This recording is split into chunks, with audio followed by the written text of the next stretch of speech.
Infinite Intelligence, Part 2. Remember, the logic of perception takes a backseat on this spiritual journey that's driven by the possibilities of imagination. So imagine how the people on the other side of the planet, to wherever you are upside down. When they look up into their night sky, they see a completely different night sky, completely different constellations of stars to the ones we see when we look up into our night sky. Because we're both looking up in opposite directions.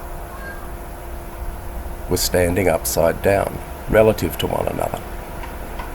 You know that's true. In order to envision it though, in order to imagine it, your perspective must be located somewhere outside in space, off the planet, hundreds or thousands of kilometers up. You imagine seeing the Earth from space, and you can see people all over it, standing, looking up into their night sky in different directions. That disembodied point of view you have that enables you to see the whole planet, see the stars, see the solar system, see the galaxies. You can imagine yourself out in space, a disembodied perspective, looking in all directions simultaneously without having to turn around, right? You can imagine. Do you? Think about that. Locate yourself as a disembodied point of view, right?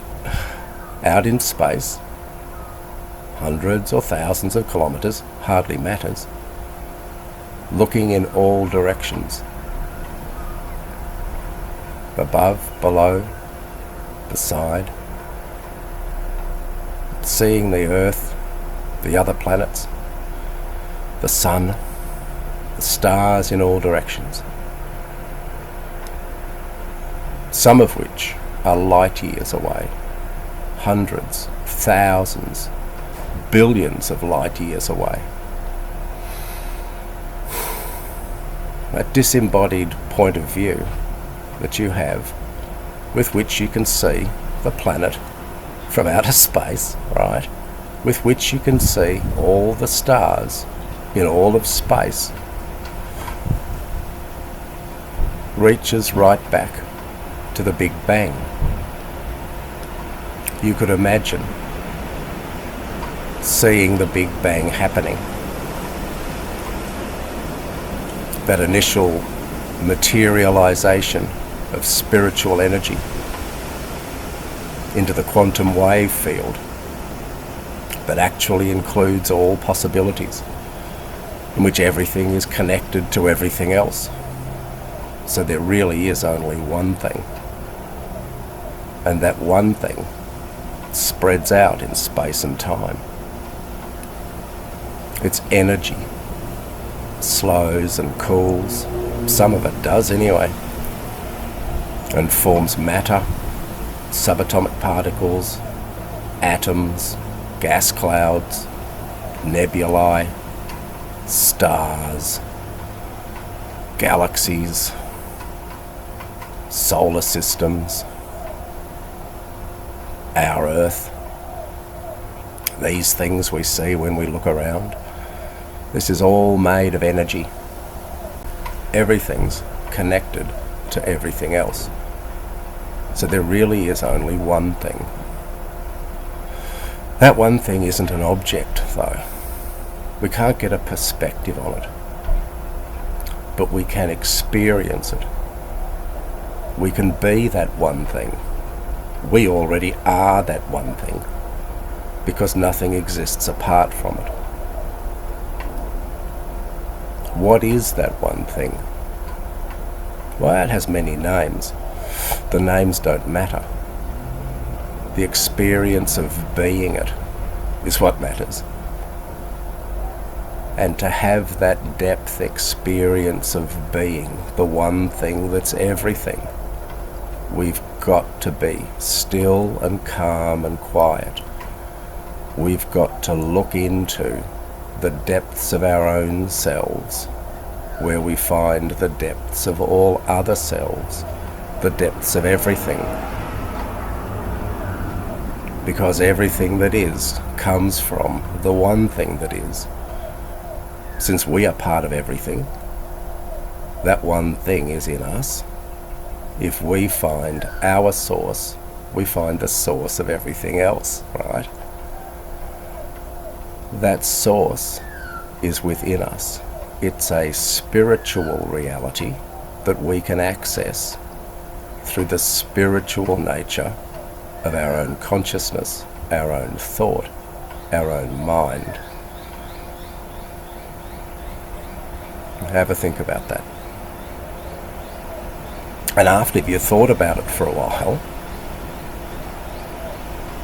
remember floating out in space as a disembodied point of view, seeing everything everywhere, in all directions, all the way back to the Big Bang, the furthest reaches of the universe in space and time.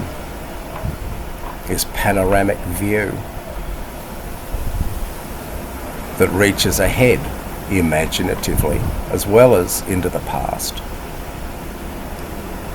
We can imagine seeing the further evolution, the heat death of the universe, the end of days. This one disembodied point of view that we can imagine deep within us, if we're still and calm and quiet and not distracted by the logic of perception, which can't see these things physically, so freaks out. That's why it gets to sit in the back seat, right? Don't be distracted. Open your mind, unfold your imagination, which is infinite, has no limits. You can imagine one single point of view that sees everything in all directions, from the Big Bang to the Big Crunch, including here now.